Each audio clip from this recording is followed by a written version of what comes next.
The Red Winter is on its way back again, and with every added colonist, its menace grows more dire. Hello, Legion, this is Hadrian. Thank you for being here. Let's play some more Surviving Mars Green Planet in our Red Winter series. So one thing I'm going to do is I kick this episode off, and we're not going to even unpause while I get this done because we don't have long before the cold wave, is we're going to try, emphasis on try, to go ahead and get a second heater set up over here to where this dome can be protected from the cold as well. Now, one thing I might do, and I want to discuss something with you guys kind of once I have this underway, because there's a comment that comes up a lot that I frankly don't quite comprehend, and so we can have a chat, not only for my benefit, but the benefit of other players learning about the game as well in the comments section. But for now, let's go ahead and just figure out a way, the best way to get a heater set up over here. We have this heater here. So maybe the best place to have one is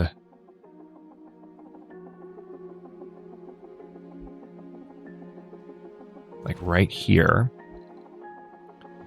And then we're going to, yeah, we want it as close to the colony as possible because it's a big dome. But we also want to consider the fact that there will be other domes eventually in this direction, so I might end up moving it, but for now, I'm going to plop it right there. We do have drones in place that can help build it, so hopefully there will be enough gear to get it built. I do see good. I see plenty of machine parts, and I see some metal, not enough though. So I'm going to give the order right now. Let's see. Yep. For this guy to load up on metal. And as soon as we unpause, I'm going to have to go back and make sure that that rover comes over here and drops that off. But now there's one more thing I need to do. So the piece of advice that I'm referencing that I get pretty frequently, well, semi-frequently, from like a few people, enough people to kind of catch my attention, but not like everybody screaming at me that's a more experienced Surviving Mars player. These things, where are they? Power switches, and over here, pipe valves. I will confess to you guys right now, I've played Surviving Mars a lot. Like I said, I've got a colony up to the point where I've completely terraformed the planet and, you know, had a self-sustaining colony. I've never played to a point where I've covered an entire map in a colony or anything like that. I don't know that many people do. But I've never seen any, and I'm just being completely honest, I don't see the intrinsic value. I'm sure there is value. Otherwise, they wouldn't be there. But I've never looked at pipe valves or power switches when playing Surviving Mars as a new player, as a moderate player, as a player that now plays on YouTube, and seen any point whatsoever to having them. So those of you who have been suggesting that in the comment section, let's have a conversation about why you use them, when you use them, and why having them is better than not having them. Because I really, just like I said, the intrinsic value is not obvious to me. I'm sure it's there, but I look at it and I'm like, okay, you're telling me to put them there, but I don't understand how they would help me in a situation like what we had last episode. So there must be something obvious that I'm missing. I just don't know what it is. Don't know what I don't know. So there's that. Having said that, let's go ahead and unpause because we're waiting for this cold wave to come in. I wanted to get that out of the way in the beginning of the episode because it is kind of an interesting point of discussion, given that it does come up, as I said, semi-frequently.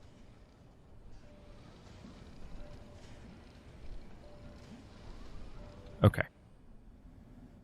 And yes, I am pausing in this particular instance because we don't want to waste any time. Time is precious right now. We're going to unload the metal right next to that guy. And then research-wise, what are we working on? Carbonate processor? Yep, that's going to be done before long, thank God. Cold wave's coming in 14 hours. I believe our heaters are back online. I love that our heaters are online and we still have such a great power surplus. All right, so we're low on electronics all of a sudden. Not sure how that happened, given that these things don't require electronics. All right, now I think you... Oh, actually, I know part of how it happened. Because we've been loading up our rare metals onto this rocket as opposed to using them to create electronics at our lone electronics factory. That might have slowed production a little bit. All right, cold wave coming in 11 hours. Here comes the rover. Unloading. These drones are about to spring to life. Yep.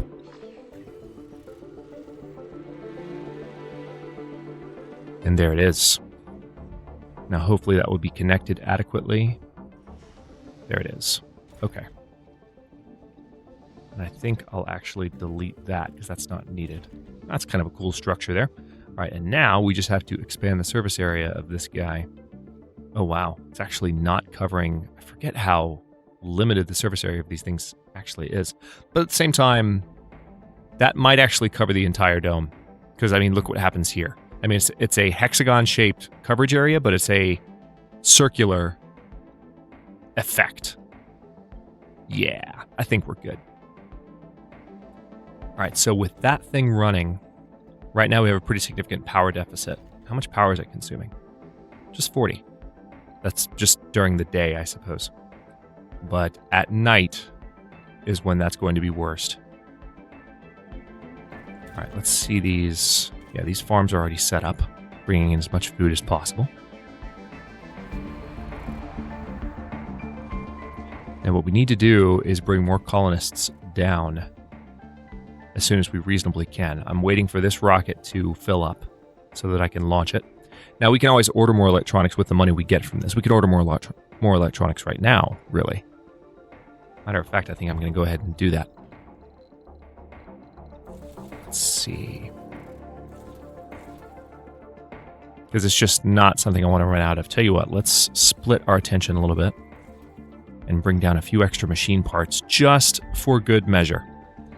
I know I just spent all my money. We're about to get more money. It's okay. Anything for love. A gloomy-looking colonist approaches you and shares something personal. Iona Griffin is deeply in love with another colonist they fear is out of their league. They wish to propose during a very romantic moment, one that involves a serious display of fireworks. I'll do anything for love, but I won't do that. So this costs 10 million. I can't say no to a hopeless romantic. Let's have some fireworks. So I'm going to guess that this increases the birth rate in the colony. That would be my guess. I don't know that we need that necessarily, but let's say yes, just because why not have fireworks right before cold wave? What could go wrong? That's pretty cool, actually. Random firework display.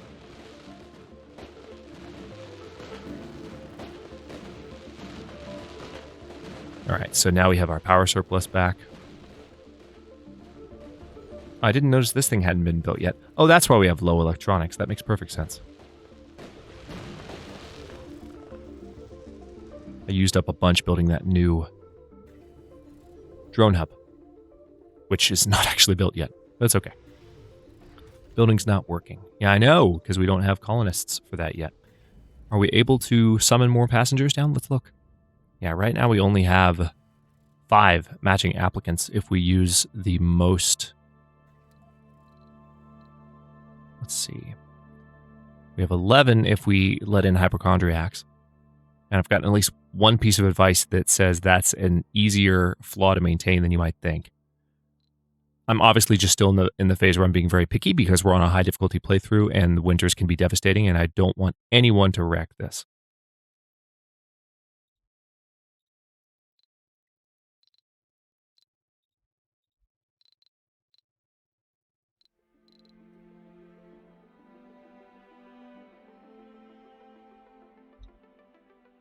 Okay, so let's turn off that filter and maybe go ahead and bring down those 11 and see if that turns out to be the case. All right, so the cold wave has started. We have 2 sols, 13 hours remaining. We still have a power surplus and a water surplus during the day. That's freaking cool. I'm really happy to see that. I wouldn't have necessarily expected that would be the case. And yet it is. All right, so we've got to do more with our space here. Let's add a little bit more greenery. All things run on speed 1 while I build. Trying to be better about that, I know. It is an opportunity for me. And then we'll have a visual variant on the fountain. There's that. That way the people, walking along the back half of this diner, I could also rotate the diner to where the patio is facing the park and this back half is facing the walkway. I like the idea of the patio overlooking the central area of the colony. After you played Surviving Mars for a while, you start to experiment a little bit more with the recreational buildings like the diners and the space bars and the parks. What are the different configurations you can put them in, All right, so we still are waiting on 2 more rare metals there. We're waiting on 1 more electronics there.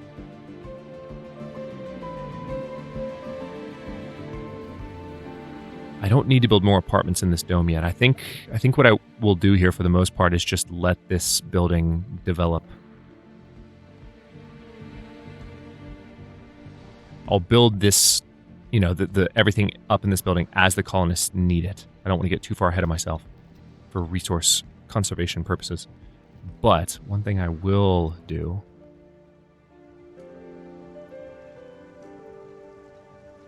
let's see. I'm going to have to do, the way I'm filling the space in this particular grid is not necessarily the most efficient thing in the world, I confess.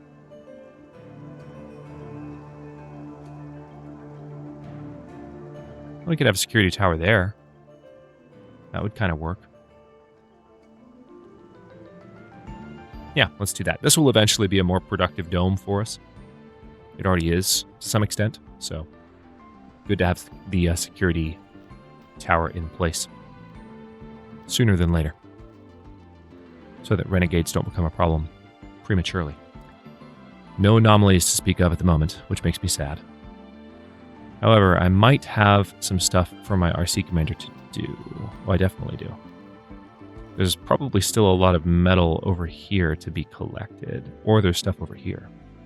Yeah, there's polymers, definitely. Tell you what, why don't I just give the order to load up a lot of these smaller resource piles that I can physically see on the map, and then come back with them once there's no more capacity. I love the fact that we can finally queue orders with those rovers. It wasn't possible for the longest time. I know that sounds crazy to say. It's hard to believe, but it really wasn't possible. All right, good. Let's go ahead and launch Hydra 1. Yes, I know I could set that to be an automatic launch, but the issue with that is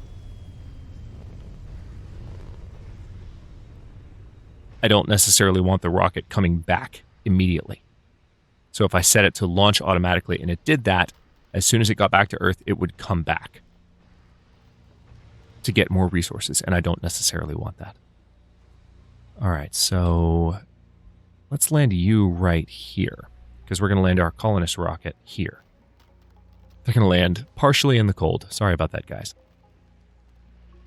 How's our power storage? Okay, we have plenty. As long as, I'm only losing 135 per hour at night, and I'm still gaining power during the day despite the cold wave. So we seem to be doing okay. Okay, we do have people working the security tower. All right, these 11 passengers are ready to come on down. Literally have passengers, or have colonists landing in the midst of a cold wave. Hopefully some of them will be able to work the electronics factory. It was a mostly specialized crowd that I saw.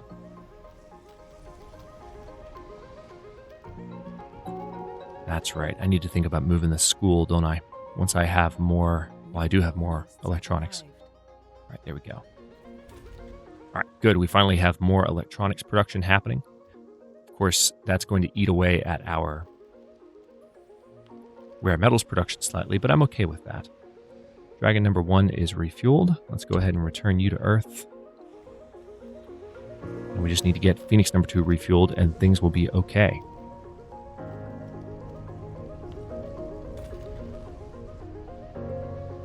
question is, how's our polymer factory? Still crappy. Not a lot of polymer production happening. I could build a second polymer factory, but the one over here by this original, people just aren't moving to come here and get this worked. I could set it on high priority and that would change things. But I think the best option...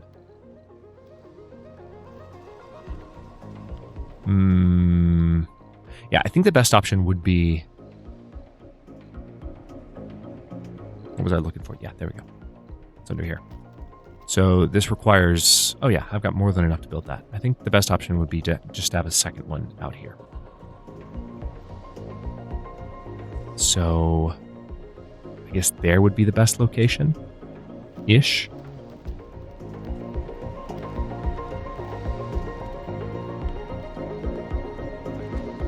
Let's get that built.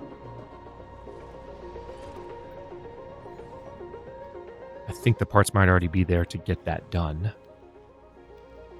And Phoenix number 2 is already almost refilled. Nice. Okay, we have 690 million from that last export.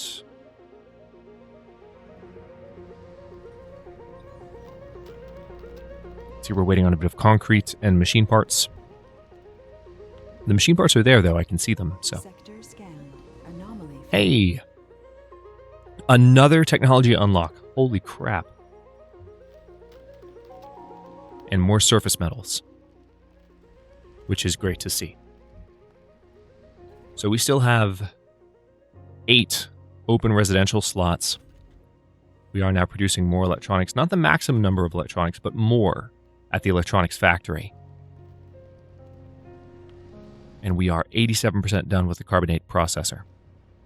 Of course, if I had more money, I could outsource and research faster. There's also research buildings that will eventually help us do more research at once. I don't want to build another research lab just yet because there's what's called, it's a type of loss.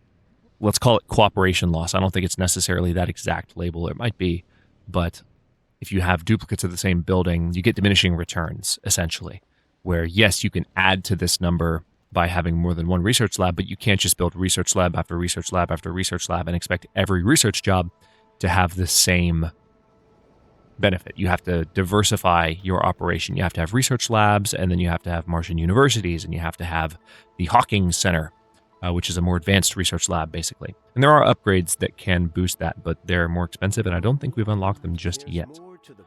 Okay, fusion autoregulation and rejuvenation treatment. All right, so once again, we have lots of tech down here. I can't wait for hull polarization. Buildings requiring maintenance less often, that's going to be a huge boost to our economy.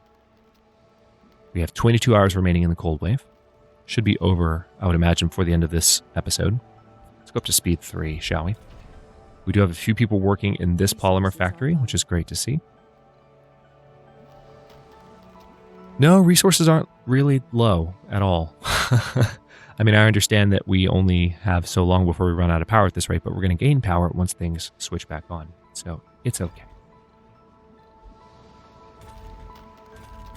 I forgot to put you on high priority. Oops. So far, the cold waves have not been too daunting, knock on wood. These dust devils over here, though, are... Wait a minute. Yeah, that's one thing I didn't do. All right, Brazil has scanned a planetary anomaly. I wanted to make sure the water extractors are on high priority. Obviously, we want to make sure that the drones surface those as quickly as possible. All right, leak detected. Now, I know that this is what people talk about when they say... So I guess, going back to my question at the beginning of the episode, if I had a valve here, I could flip it, and that way there wouldn't be... When a leak happened, like right now, there's no life support on account of this crap. I'm not sure why it's saying no life support, though. Okay, it's just gone away. Yeah, why is it saying domes without life support? We're not out of stored oxygen or power or water for that matter. So I'm guessing what the valve would do is if I installed it here, let's go ahead and try this.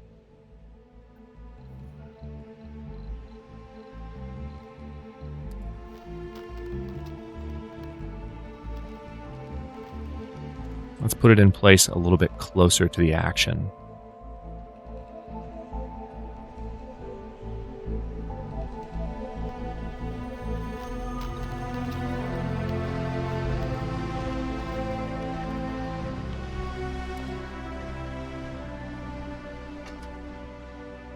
All right, and then if we turn that off. Okay, so that cuts off the oxygen leak. All right, that gives me a little bit of context for the value of the valves. So I guess I've just partially answered my own question from the beginning of the episode. I still have the drones that are fixing those as quickly as they can. All right, so those are back online, which means I can turn that thing back on. So you would attach, I guess, these to the end of various power cables leading to, now that I have different locations where I'm collecting power, and if there's a leak along the line from one location to the colony, you cut off that valve, and it disrupts that, and it kind of eases that impact while the problem is fixed. There's a part of me that's like, okay, that's cool, but the way that I play without valves and pipes still seems to... I mean, it's a way to reduce the damage, not eliminate the damage, which is a good thing. I'm still having trouble weighing the pros and cons a little bit. It's like, okay, I see the point a little bit more, so maybe there's more to it. But might be mostly just a play style thing. All right, let's launch Phoenix number 2. Okay, you are ready to unload, it seems. So we'll have you do that right back here. Unload all those metals and polymers you found. Oh, now that the cold wave is over, we can shut all those down. Now, what's going on with the water situation? Oh, that's what's going on. Did these freeze? Yeah, these froze. Well, that's annoying. We have plenty of stored water, so I don't think we're going to run out anytime soon. Also, it looks like I need more space. We're going to need to start converting this waste rock soon, or using it to, like, build a tower that we landscape, which is a possible thing now. I still think, one thing I'm going to say really quickly, I've mentioned this in past Survivor Mars playthroughs, I love that they added the large dumping site, but it doesn't make sense to me. Why would you add a dumping site and a large dumping site? Just have a single dumping site object that you can then roll the mouse wheel on and just expand the size of it in terms of its diameter. That's what I've suggested in the past, and I feel like that's what makes the most sense. But for whatever reason, I'm going to put some of the smaller ones in a pattern around the edges here.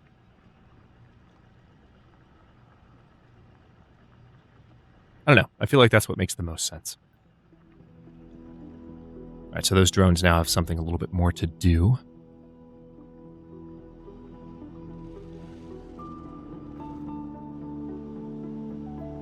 I'll have the RC transport bring some machine parts over. We have plenty of machine parts. I just think they're on the far side of the colony, which is all the more reason to go ahead and research. Let's see.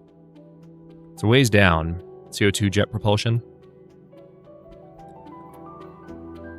I'll add that to the queue.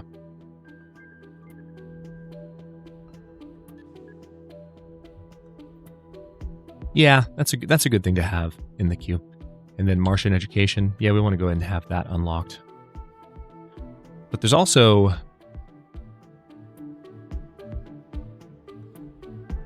Anyway, let's go for Martian copyrights soon-ish.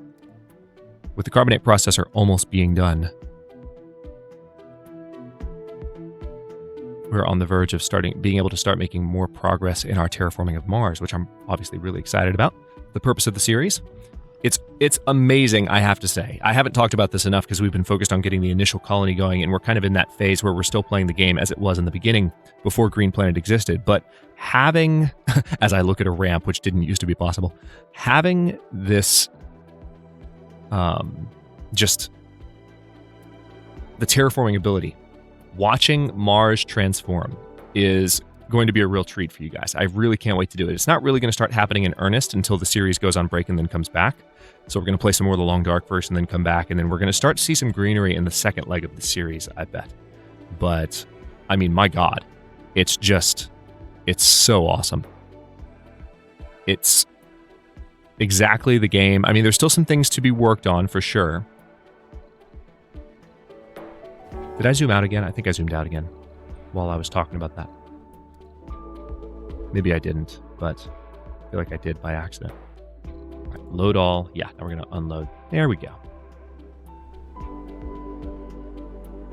It truly is amazing, though. Seeing the color of the sky change, for instance, as I talked about early in the series, it's on Mars. We have a blue sunset and a red sky because of the composition of the atmosphere. But as the atmosphere becomes more Earth-like, you start to see that change, and you start to see a blue sky during the day, even before there's a lot of green. And it's the best feeling. And I can't wait to actually experience that with you guys, because like I said, I've done it once in practice, and it was amazing. And I posted some screenshots on Twitter, but it's just seeing is believing. So, oh, we're 26 minutes in. All right, well, I guess on that optimistic note, I'll go ahead and stop this episode here. In the next one, we are going to, now that we've recovered from that cold wave, we're going to continue, and we can still discuss the benefits, by the way, of valves and switches and stuff. I might have mostly answered my own question a moment ago, but if there's additional things that I haven't thought about, or just your perspective that you want to share, I'm happy to talk about it with you in the comments, and I'm sure other folks who are learning about the game for the first time would enjoy that as well. So please do chime in with some feedback on the valves and pipe and switches and all that stuff. But we'll talk about that and other things in the next episode and the episodes to come. Thanks for watching. If you enjoyed it, don't forget to like the video and subscribe to follow along. New episodes are coming out every day at 1 p.m. U.S. Eastern Time. Comments are always welcome. Let me know what you think, and I'll see you next time.